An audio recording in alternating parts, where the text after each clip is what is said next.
Wala haula wala quwwata illa billahil aliyil azim. Alhamdulillah.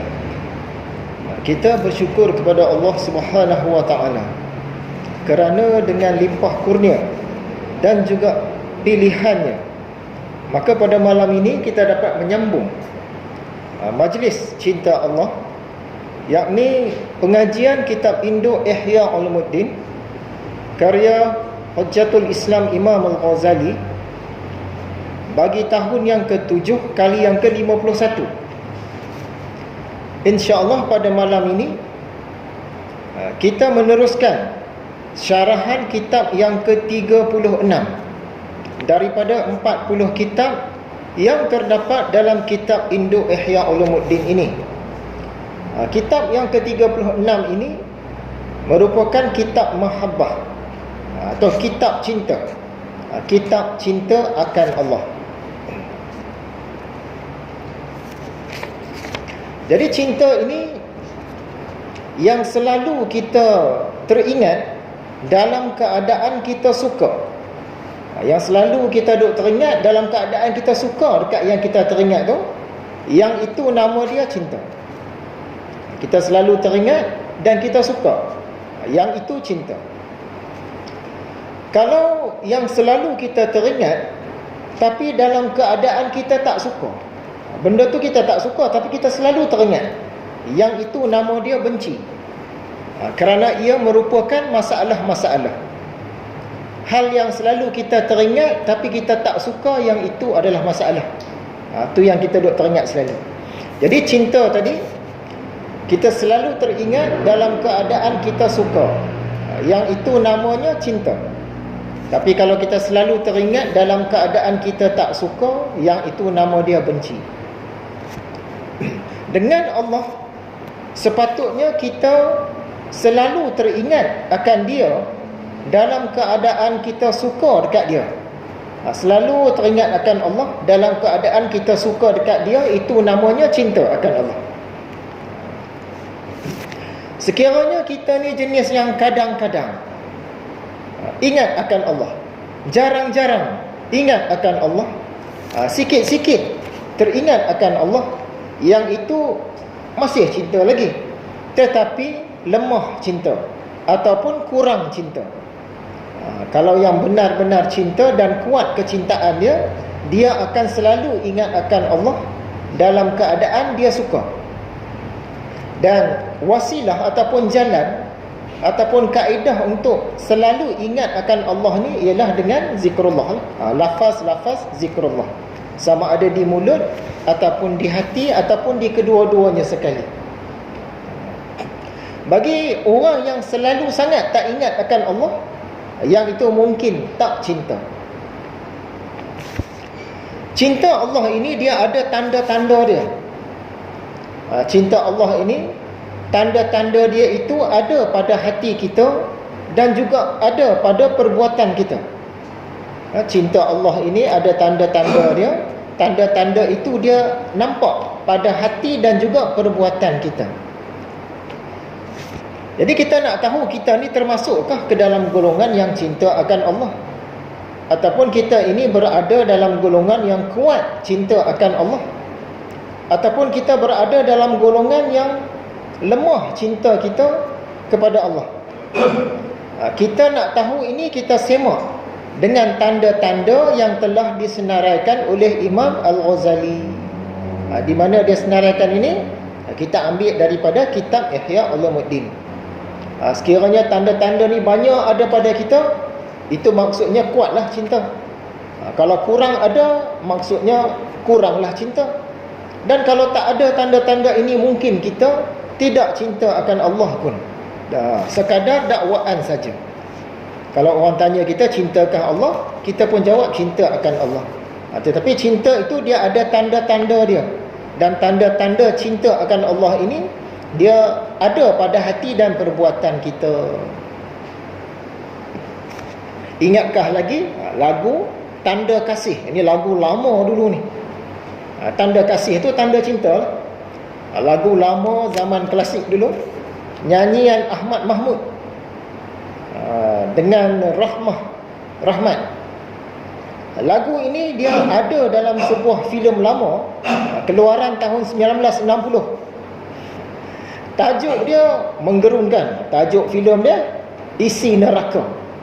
Dalam lagu itu ada, dalam cerita filem itu ada lagu Tanda Kasih. Filem Isi Neraka ni dia cerita tentang masa mula-mula Islam sampai ke Melaka. Kan, kalau kita masih ingatlah lebih kurang cerita dia, Islam dibawa oleh Syekh Abdul Aziz.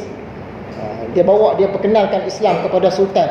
Waktu itu penduduk-penduduk di kampung-kampung keliling Melaka tu belum Islam lagi. Jadi ada satu kampung tu dia berminat, bila kata Sultan dah masuk agama Islam, penduduk kampung tu pun nak tahu apa benda agama Islam ni. Akhirnya hampir keseluruhan kampung tu lah masuk agama Islam, kecuali satu orang, iaitu Saleh Kamil. Lakonan Saleh Kamil, dia memang selalu berlakon watak jahat kan. Dia saja tak mau masuk agama Islam. Dia dera mak dia agama Islam, dan dia cabar Allah sampai akhir filem tu dia ditelan oleh bumi. Itulah filem Isi Neraka. Dalam filem itu ada lagu Tanda Kasih. Berbalik kepada lagu Tanda Kasih tadi, tanda kasih tu maksud dia tanda cinta lah. Antara lirik dia kata berpisah lama jangan, berjauh pun jangan. Maksud dia janganlah berpisah lama-lama, janganlah berjauh lama-lama. Jadi tanda kita cinta akan Allah pun macam tu lah juga. Kita tak boleh lama berpisah dengan Allah, tak boleh lama berjauh dengan Allah. Sebab tu kita selalu ingat akan dia, dan wasilah yang utama untuk ingat akan dia ialah melalui zikrullah. Hadirin yang dirahmati Allah sekalian, sekarang kita pergilah kepada tanda-tanda yang disenaraikan oleh Imam Al-Ghazali dalam kitab Ihya dia. Apakah tanda-tanda seseorang itu mencintai Allah? Tanda yang pertama, orang yang mencintai Allah tentunya dia cinta untuk bertemu dengan Allah di akhirat nanti, yakni setelah masuk ke jannah nanti. Dah masuk ke dalam syurga. Yang paling hebat sekali untuk ahli syurga ni ialah memandang Allah. Ketika itu nikmat-nikmat jannah, nikmat-nikmat syurga ni pun macam terpadam lah, macam tak ada nilai lah. Sebab lagi lazatnya memandang akan Allah itu. Memandang Allah di akhirat nanti merupakan kenikmatan dan kelazatan yang tertinggi, mengalahkan nikmat-nikmat jannah itu sendiri. Nikmat makan minum, nikmat berkasih-kasihan, berpasang-pasangan, nikmat berperhiasan, nikmat beristana, berpelamin, nikmat berbanding melihat keindahan syurga, semua tu, itu dah sangat nikmat dah. Tapi bila dapat nikmat tertinggi memandang akan Allah nanti, itu lagi nikmat. Sabda Nabi SAW, riwayat Bukhari dan Muslim, sesiapa yang mencintai untuk bertemu dengan Allah, nescaya Allah juga cinta untuk bertemu dengan dia. Jadi matlamat orang yang cinta akan Allah ini, dia kena upgrade sikit. Matlamat dia bukan sekadar untuk lepas daripada neraka. Matlamat dia bukan sekadar untuk dimasukkan ke dalam jannah. Matlamat dia bukan sekadar untuk masuk ke dalam jannah-jannah yang tinggi, yakni jannah orang-orang mukharrabin. Matlamat dia bukan setakat untuk mendapatkan redha Allah yang lebih besar daripada jannah, tetapi dia kena simpan walaupun sikit matlamat untuk bertemu dengan Allah itu sendiri. Tu matlamat orang yang cinta akan Allah. Bila dia cinta akan Allah, tentu dia nak jumpa yang dia cinta tu. Bukan sekadar jumpa ciptaan yang dia cinta. Yang jannah, segala bidadari, makan, minum, segala nikmat dalam jannah, semua ini diciptakan oleh yang kita cinta tu. Kita nak jumpa tu pencipta dia tu. Jadi tanda pertama seseorang itu mencintai Allah, dia ada walaupun sikit dalam hati dia nak jumpa dengan Allah, memandang akan Allah. Tanda yang kedua seseorang itu mencintai akan Allah adalah dengan membanyakkan sujud. Apakah maksud membanyakkan sujud? Maksudnya banyak melakukan solat-solat sunat. Sebab kita sujud ni dalam solat sajalah. Kemudian kalau sekadar kita sujud dalam solat yang biasa-biasa, itu tak dikira banyak sujud lagi. Jadi nak membanyakkan sujud ni, mau tak mau kena menambah dengan solat-solat sunat. Setakat solat-solat fardu, kita tak sebut orang tu banyak sujud lagi. Dan sujud ni pula, dia kenalah dengan zahir dan batin, dua-dua sekali. Sujud yang zahir ni maksud dia dengan anggota. Sujud yang batin, sujud dengan hati lah, dengan qalbu. Kenalah dua-dua sekali. Tak memadai kalau sekadar sujud dengan hati sahaja, sebagaimana dakwaan sebahagian ajaran. Ada ajaran yang dia tak semayang macam kita, sebab bagi dia sujud itu adalah sujud dengan hati. Jadi kalau dia sujud dengan hati, maksudnya dia sudah selesai lah solat dia. Jadi sebenarnya kita kena dua-dua. Sujud dengan qalbu pun kena, sujud dengan anggota pun kena. Kena dua-dua sekali. Sebahagian salaf berkata, tidak ada suatu perkara pun yang lebih dicintai oleh Allah pada hamba sesudah cinta untuk bertemu dengan Allah selain daripada banyak sujud. Maka dahulukanlah kecintaan untuk bertemu dengan Allah dengan membanyakkan sujud. Jadi kita kena usaha menambah solat-solat sunat kita, supaya kita ini termasuk dalam golongan yang membanyakkan sujud. Itu tanda yang kedua. Seterusnya, tanda yang ketiga, seseorang itu dia cinta akan Allah, khususnya untuk lelaki lah, umumnya untuk semualah. Kata Imam Ghazali, orang yang cinta akan Allah ini, dia jenis sanggup berjuang pada jalan Allah. Termasuklah sampai ke peringkat berperang. Sanggup berjuang pada jalan Allah, termasuklah berperang dengan perancangan yang bagus. Bukan sekadar berjuang hentam kromo saja, dengan perancangan. Sebagaimana firman Allah dalam surah As-Saff ayat 4, sesungguhnya Allah mencintai orang-orang yang berperang pada jalan Allah dalam saf perang yang teratur. Dia ada teratur tu. Bukan sekadar kita rasa nak berjuang, kita sendiri-sendiri saja kan. Dia ada perancangan dia. Kena berjuang dengan perancangan yang baik, bukan dengan ikut suka saja. Imam Ghazali petik lagi ayat At-Taubah ayat 11. Mereka berperang pada jalan Allah, lalu mereka membunuh dan terbunuh. Sampai peringkat syahid lah. Daripada sekecil-kecil berjuang sampailah kepada setinggi-tinggi berjuang tu lah. Jadi kalau kita ada kualiti yang macam ini di hati kita, sekurang-kurangnya mungkin kita ni termasuk dalam golongan orang yang cinta akan Allah. Sebab ini tanda yang ketiga. Tanda cinta akan Allah yang keempat, orang yang cinta akan Allah, dia tidak membenci mati. Memanglah kita tak suka akan mati kalau boleh nak hidup, tapi tak sampai ke peringkat kita benci akan mati. Sufyan Ats-Tsauri dan Bishru Al-Hafi berkata, tidak benci kepada mati kecuali orang yang ragu. Orang yang ragu-ragu, dia nak larilah daripada mati. Kita ni sungguh pun kita kalau boleh tak mau mati, tapi kita tak lari daripada mati. Kita tahu kita satu hari akan mati dan kita bersedia lah. Tak boleh lari lah, kita bersedia. Benci mati berlaku kerana kuatnya cinta kepada dunia. Kenapa ada orang yang dia benci akan kematian, kalau boleh nak hidup, tak mau mati? Sebab dia cinta akan dunia. Apabila kita nak mati nanti, dari satu sudut yang nak ditarik keluar daripada diri kita ialah keduniaan. Orang kata tarik nyawa, itu satu sudut. Satu sudut lagi, kita nak tarik keduniaan. Sebab itu orang yang mati ni kita sebut meninggal dunia.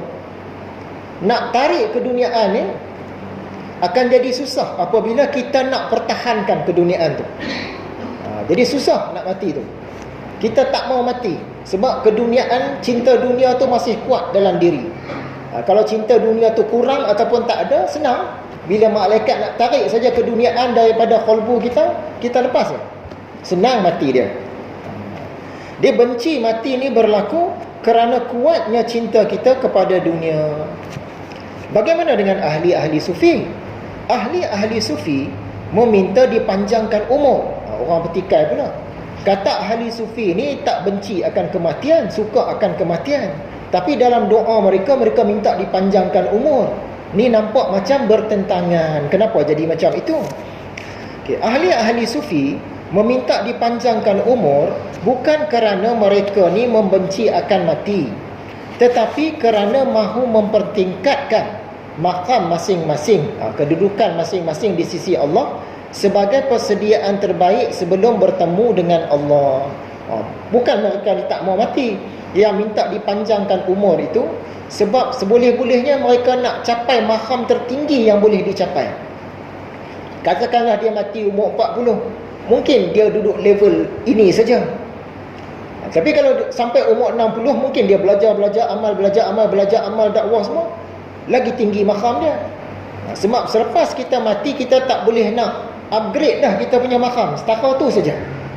Di alam barzah dia tak boleh tambah dah. Disebab itu, ahli-ahli sufi sungguh pun mereka tidak membenci mati, malah mereka suka mati. Kerana mati itu merupakan pintu untuk bertemu dengan kekasih hati. Nak berjumpa dengan Allah mesti melalui mati. Jadi ahli-ahli sufi tidak membenci mati. Yang mereka minta dipanjangkan umur itu, dipanjangkan umur dalam bertambahnya ketaatan, bertambahnya ilmu, bertambahnya amal, meningginya maqam.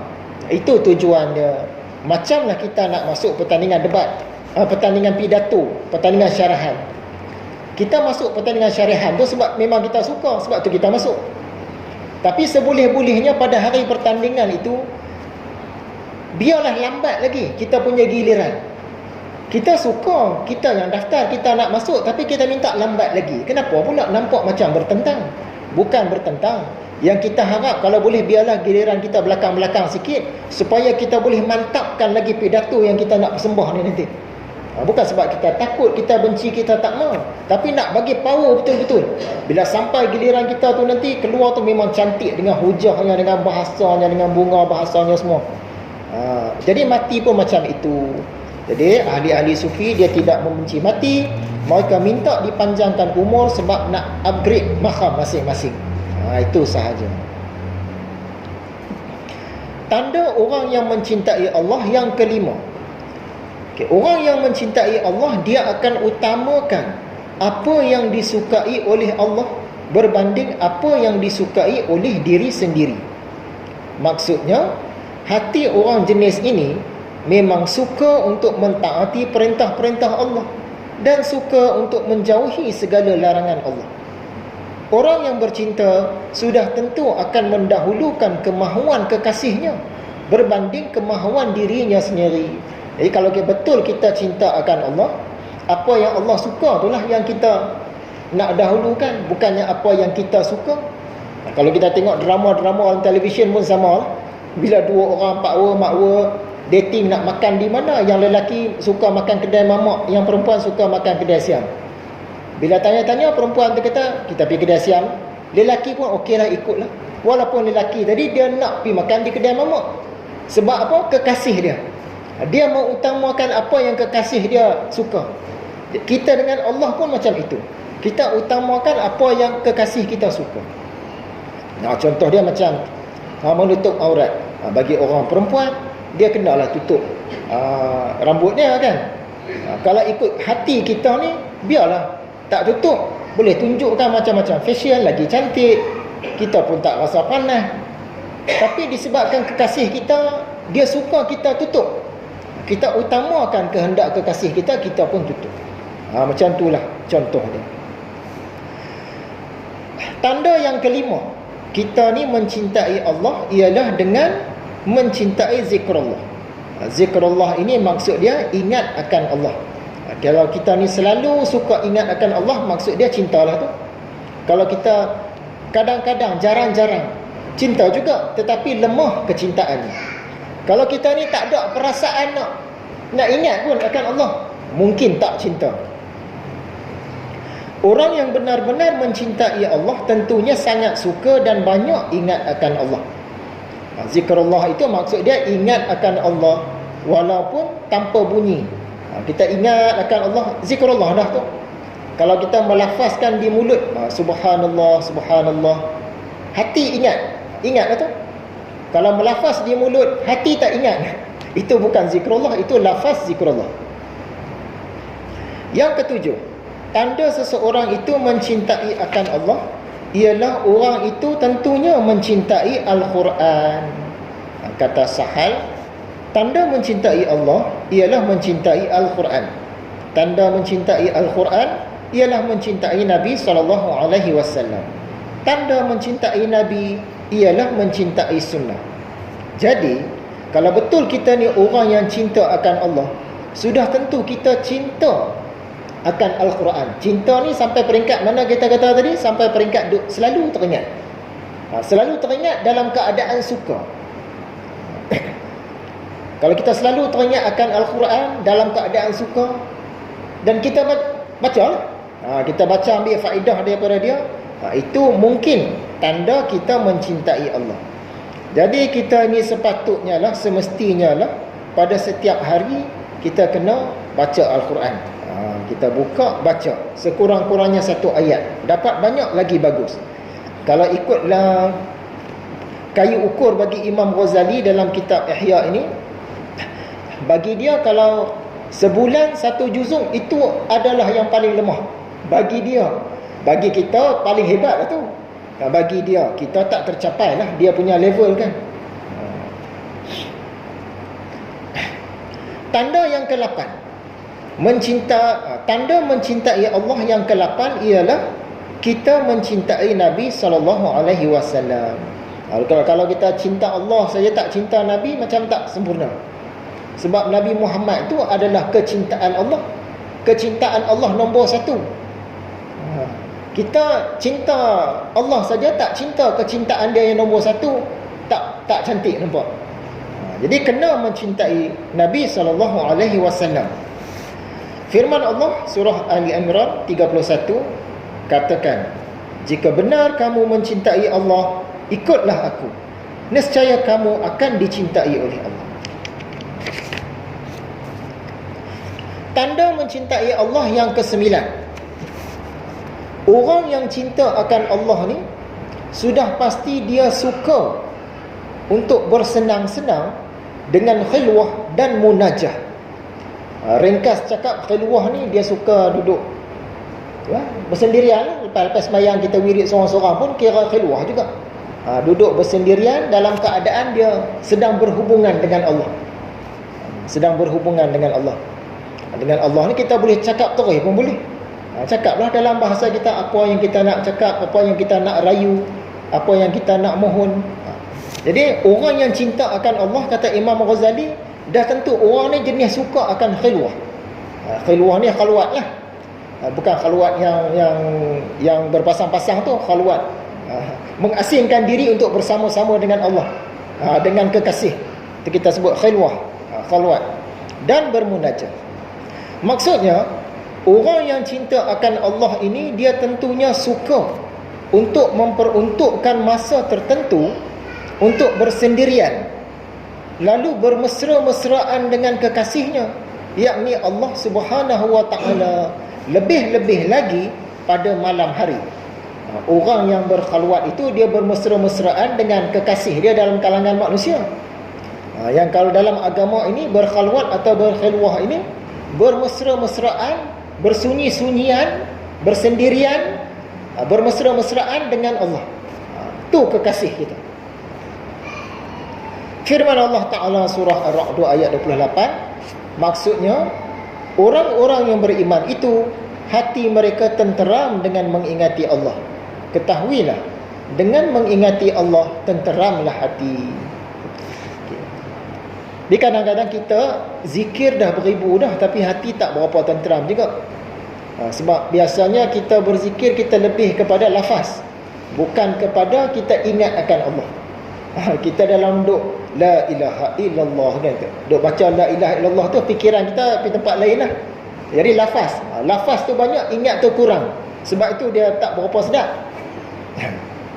Jadi yang ke-9 tadi, orang yang cinta akan Allah, tentu dia akan suka untuk bersunyi-sunyian, berkhilwah dan bermunajah dengan Allah Subhanahu wa ta'ala.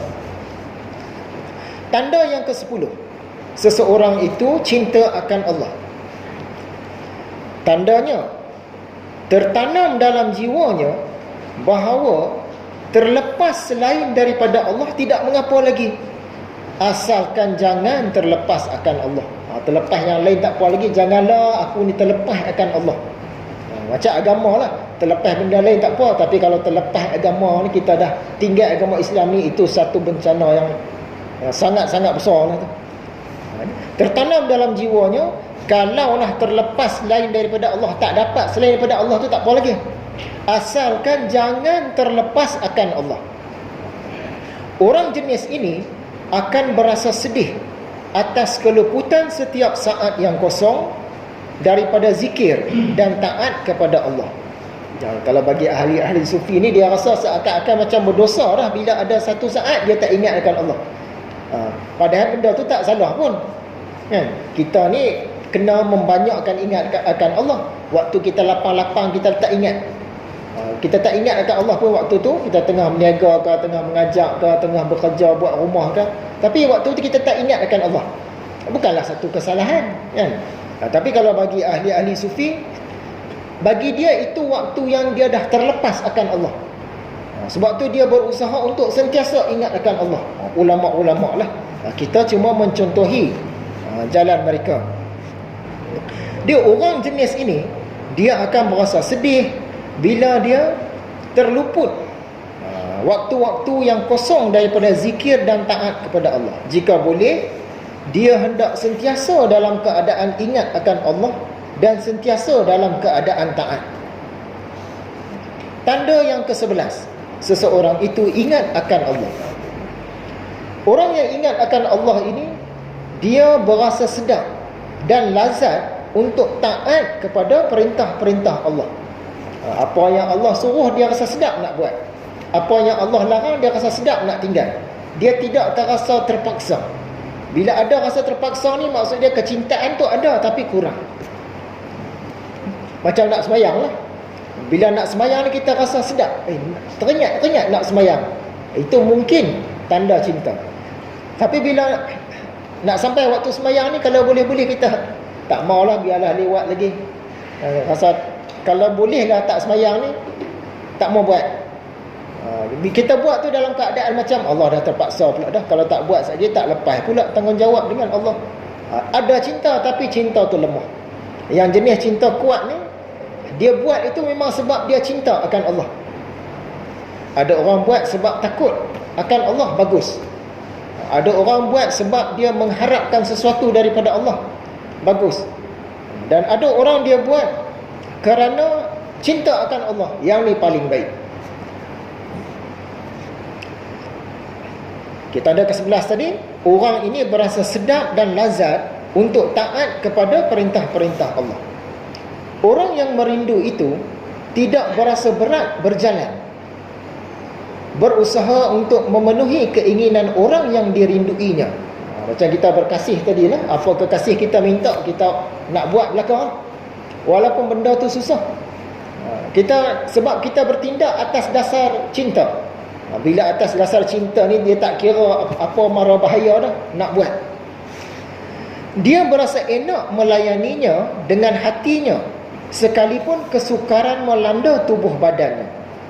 Orang yang rindu cinta akan Allah ni tadi, dia tak rasa berat untuk memenuhi keinginan, kemahuan yang dia rindui itu, kemahuan Allah.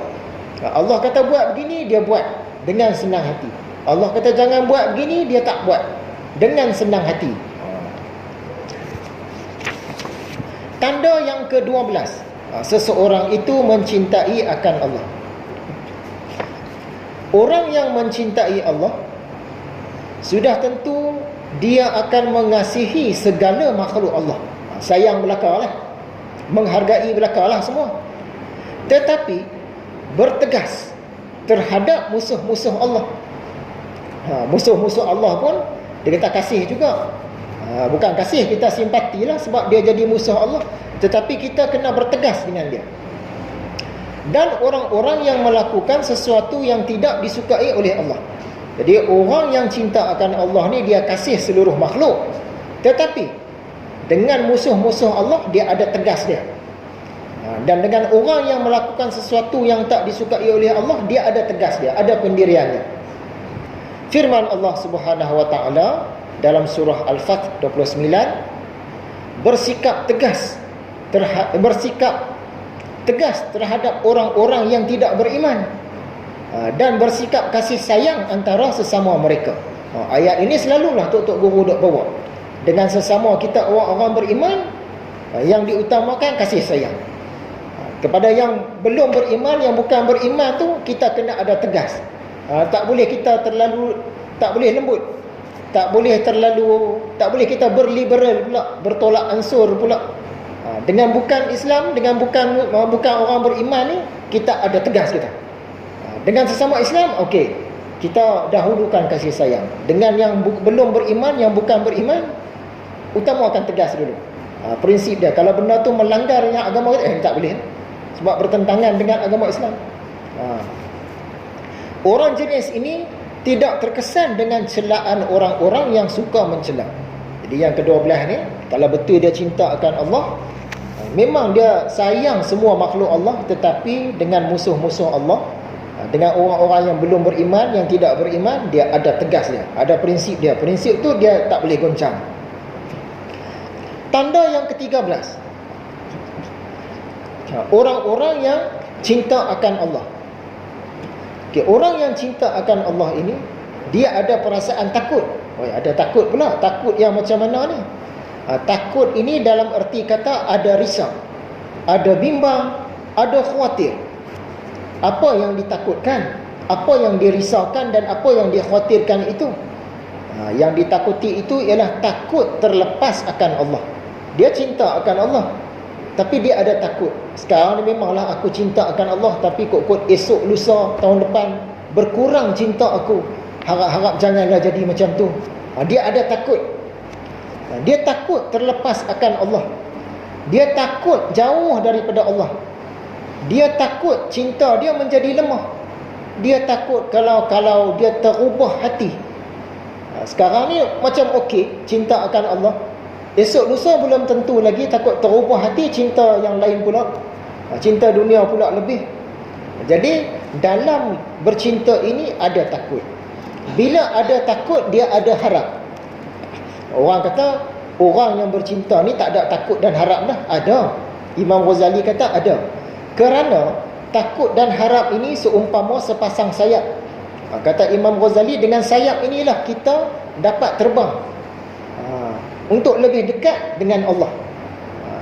Sayap itu nama dia sayap harap, takut dan harap. Jadi orang yang cinta, dia ada takut. Takut terjauh daripada Allah. Jadi dia harap biarlah dia sentiasa dekat kepada Allah dan semakin dekat. Orang yang cinta akan Allah ni, dia takut hati dia terubah. Jadi dia berharap supaya hati dia tidak berubah. Kalau nak berubah jadi lebih baik, itu tak mengapa. Jadi dalam bercinta ada takut dan harap.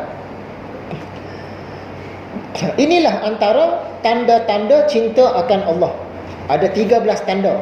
Sebelum kita rumuskan kata-kata Imam Ghazali, kita tengok sepintas lalu ke-13 tanda. 13 tanda seseorang itu cinta akan Allah. Yang pertama, orang itu dia ada tanam dalam hati dia, dia nak jumpa dengan Allah di hari akhirat nanti. Bukan setakat nak lepas daripada neraka, nak masuk syurga, nak jadi orang mukharrabin, nak dapat redha Allah, tapi nak jumpa dengan Allah sendiri. Itu orang yang cinta.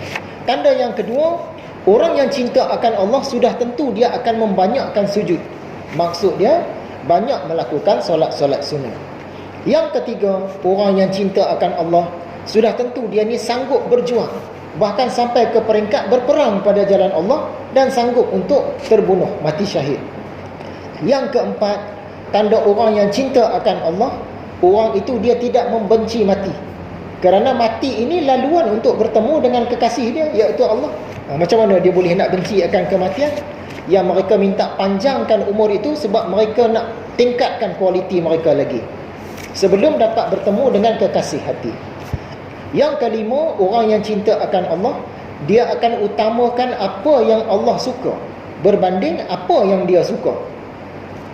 Yang keenam, orang yang cinta akan Allah, sudah tentu dia akan mencintai zikrullah, akan mencintai zikir. Zikrullah ni maksudnya ingat akan Allah. Yang ketujuh, orang yang cinta akan Allah, sudah tentu dia akan mencintai Al-Quran.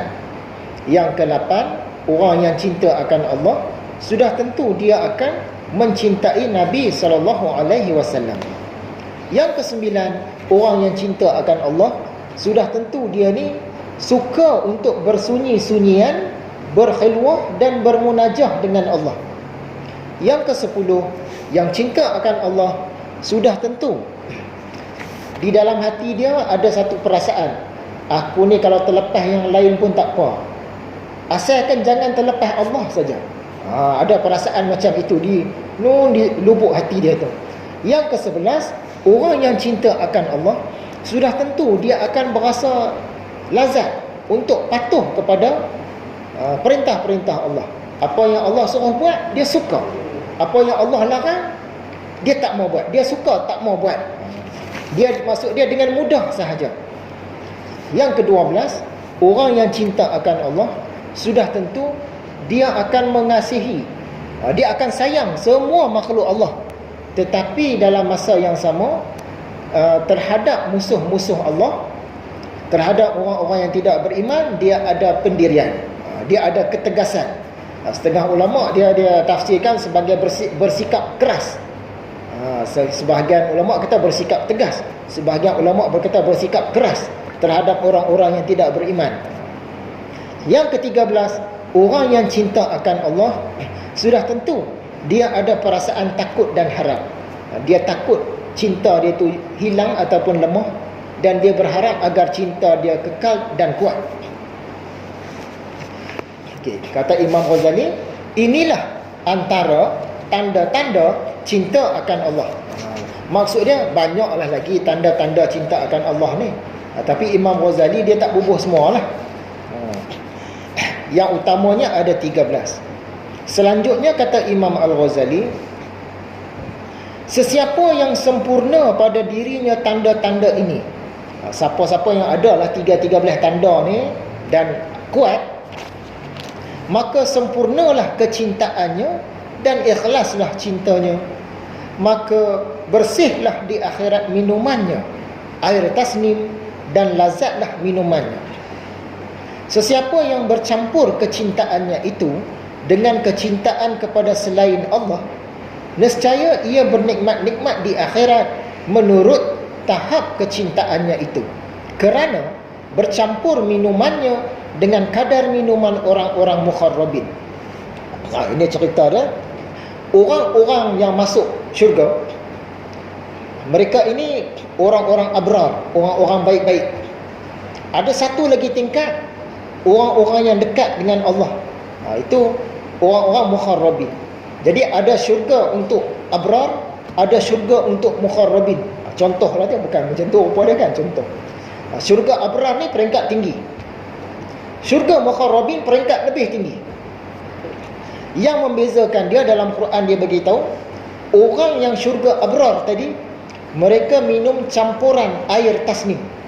Air tasnim ni satu air yang sangat hebat lah, yang daripada dalam syurga. Orang abrar, dia minum campuran. Maksud dia, bubuh air tasnim sikit, campur air syurga yang lain sikit. Dia minum yang tu. Sedap dia tak terkata. Tapi bagi orang mukharrabin, syurga yang lebih tinggi tu, mereka minum pati air tasnim. Dia minum betul-betul air tasnim, tak ada campur-campur dah. Yang itu lagi lazat. Imbas balik apa Imam Ghazali kata, sesiapa yang sempurna pada dirinya tanda-tanda ini, maka sempurnalah kecintaannya dan ikhlaslah cintanya, maka bersihlah di akhirat minumannya dan lazatlah minumannya. Maksud dia dapat pati betul. Sesiapa yang bercampur kecintaannya, cinta Allah pun ada juga, tapi cinta dunia pun ada juga sikit-sikit, bercampur. Sesiapa yang bercampur kecintaannya itu, nescaya ia bernikmat-nikmat di akhirat menurut tahap kecintaannya itu, kerana bercampur minumannya dengan kadar minuman orang-orang mukharrabin. Orang mukharrabin ni salah satu ciri dia, dia cinta Allah. Yang lain-lain daripada Allah tu boleh kata tak cinta. Salah satu ciri. Jadi mereka ni dinyatakan sebagai minum pati air tasnim. Maksud dia air cinta tu dia minum pati dia. Betul-betul air tasnim. Tapi bagi orang-orang yang syurga bawah sikit, orang-orang abrar tadi, di hati mereka cinta Allah pun ada. Tapi cinta selain Allah pun ada juga. Cinta keduniaan ni, isi-isi keduniaan ni kan. Jadi digambarkan mereka ini minum air campuran tasnim. Air tasnim, air cinta tadi, air tasnim seolah-olah lah air cinta akan Allah. Macam itulah, seolah-olah. Jadi air cinta tadi campur dengan air syurga yang biasa. Masih sedap lagi. Jadi orang yang cinta akan Allah ni matlamatnya kalau boleh nak dapat yang tu lah, yang mukharrabin tadi. Jadi orang mukharrabin masuk ke jannah-jannah yang tertinggi, minum air pati tasnim. Sebab di dalam jannah nanti, penghuni jannah ada peluang untuk memandang Allah, iaitu nikmat yang tertinggi. Bila sampai waktu nak memandang Allah nanti, kenikmatan syurga ni seolah-olah lenyap habis. Macam tak ada apa-apa. Sebab sedapnya memandang Allah. Jadi orang abrar insya-Allah dapat memandang Allah juga, tapi masa dia sekejap. Orang mukharrabin dia dapat memandang Allah dalam masa yang lama. Nikmat yang teragung tu dia dapat lama. Sampai kan kalau ulama-ulama sufi kata ada yang sentiasa, nabi-nabi, rasul-rasul, mereka sentiasa memandang akan Allah. Memang lazat sungguh. Jadi itulah 13 tanda. Okay. Yang terakhir, firmannya surah Al-Mutaffifin ayat 25-28, mereka yakni orang-orang abrar yang syurga tinggi, bukan syurga yang lebih tinggi, syurga tinggi. Sebab syurga ni dia tak ada tempat, tak ada yang rendah. Mereka orang-orang abrar tadi diberi minuman yang dimeterai. Meteranya ialah kasturi. Dan untuk itu hendaklah berlumba-lumba orang-orang yang mahu berlumba. Siapa yang nak dapatkan syurga tu silakan. Dia teringat nak dapatkan bidadari, nak dapatkan perhiasan, memang Allah bagi. Allah suruh. Nak dapatkan sungai-sungai syurga, tahta kerajaan, kebun-kebun, tak jadi kesalahan. Silakan. Siapa nak berlumba dapatkan boleh. Dan campurannya daripada tasnim, yakni sebuah mata air di jannah. Satu mata air minuman orang-orang mukharrabin, yakni golongan yang lebih tinggi darjat mereka di dalam jannah. Kata Imam Ghazali, hebatnya minuman orang-orang abrar itu adalah kerana ada bercampur dengan air minuman para mukharrabin, yakni air tasnim. Orang mukharrabin dia minum pati 100% air tasnim. Yang orang syurga abrar tadi yang boleh dapat sedap juga tu sebab dia dapat sikit campuran air tasnim tadi. Jadi kalau kita nak minum air tasnim pure 100%, kita kena sampai ke satu peringkat yang kita memang cinta akan Allah. Kena tinggal cinta ke dunia, bukan tinggal dunia dah. Tapi susahlah nak mencapai ke situ. Jadi kita kena ada harap supaya kita dimasukkan ke dalam golongan mukharrabin. Jadi rasanya sekadar itu sajalah.